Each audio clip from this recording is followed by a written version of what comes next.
Hello! Danas u ovom videu ću vam govoriti o aktivnostima, svakodnevnim aktivnostima, dakle o stvarima koje radimo svaki dan.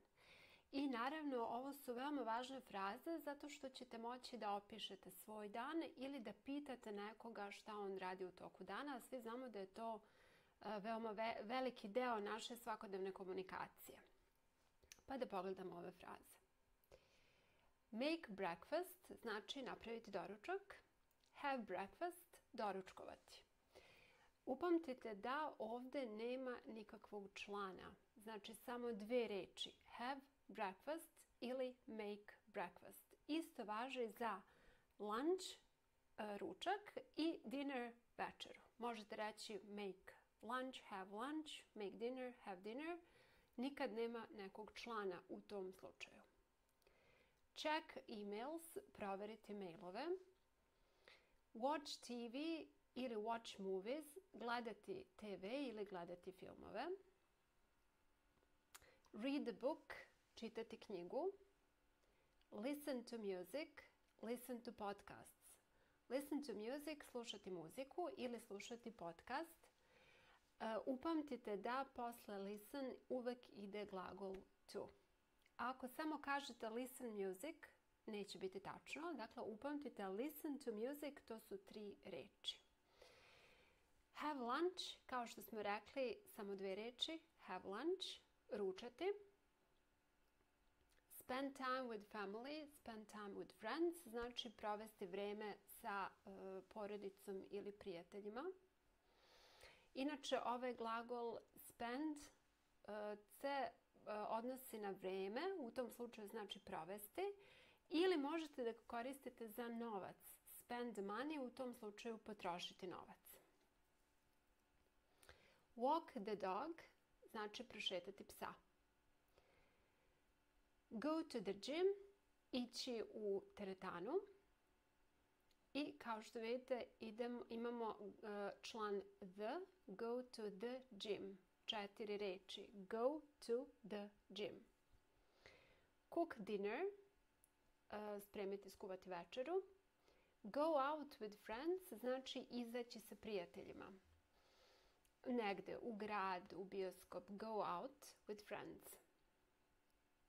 Go to bed. Ići u krevet. Ili go to sleep. Ići na spavanje. Kod bed, krevet, nemamo član u ovom slučaju i samo kažemo go to bed.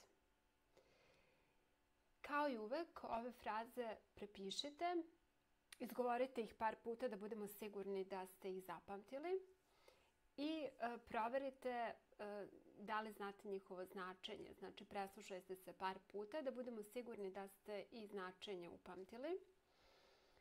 I sad napravite rečenice o sebi ili o nekom drugom. Krenite od sebe pa možete da opišete svoj dan koristeći sve ove rečenice.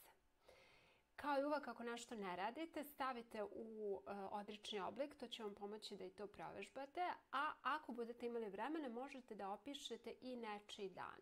Dan vašeg prijatelja, muža, deteta, dakle onda je to u trećem licu. Još jedna važna stvar koju ćemo raditi u ovom videu jeste kako da kažete da nešto volite ili ne volite. Likes and dislikes, stvari koje volimo i ne volimo.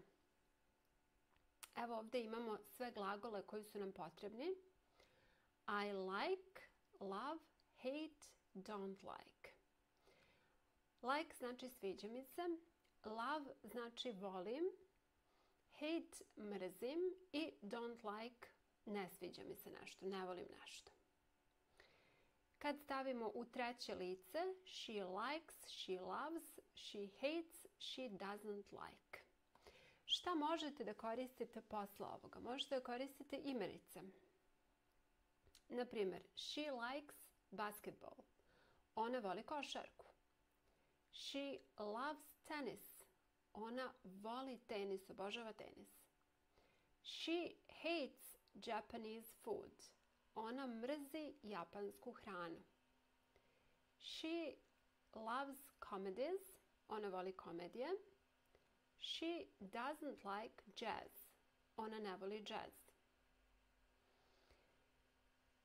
Pa recimo, I like cats. Ja volim mačke. Sviđaju mi se mačke. Dakle, da ne bude zabune, ova dva glagola like i love možete ovdje koristiti. Jedina je razlika da je love jači. A like je za nijansu slabiji. Znači nešto mi se sviđa ili volim nešto. Kao što vidite, ovdje smo pričali o različitim stvarima i ovo su sve imenice. E sada, ako želite da stavite ovdje glagol, odnosno da stavite neku aktivnost, glagolsku imenicu, kao što je na primjer place, plesanje, te glagolske imenice se završavaju na ing. To je još jedna stvar koju možete da koristite posle ovih glagola. She likes dancing. She likes cooking. Ona voli da pleše. Ona voli da kuva. She loves playing video games. Ona voli da igra video igrice. She hates going to the beach. Ona mrzi da ide na plažu. Going to the beach znači ići na plažu. Odlazak na plažu. She doesn't like shopping. Ona ne voli kupovinu, shopping. Ono što želim da zapamtite ovdje jeste da posle ovih glagola like, love, hate, don't like koristite ili imenicu ili ako je u pitanju glagol on se onda završava na ing. Dakle, ne možete reći she likes play video games. To nije tačno. She likes playing video games. To je tačno. Vrlo jednostavno i evo sada možete da provežbate sami, da kažete šta vi volite, a šta vi ne volite ili šta neko drugi voli, da provežbamo i treće lice. That's it. See you next time.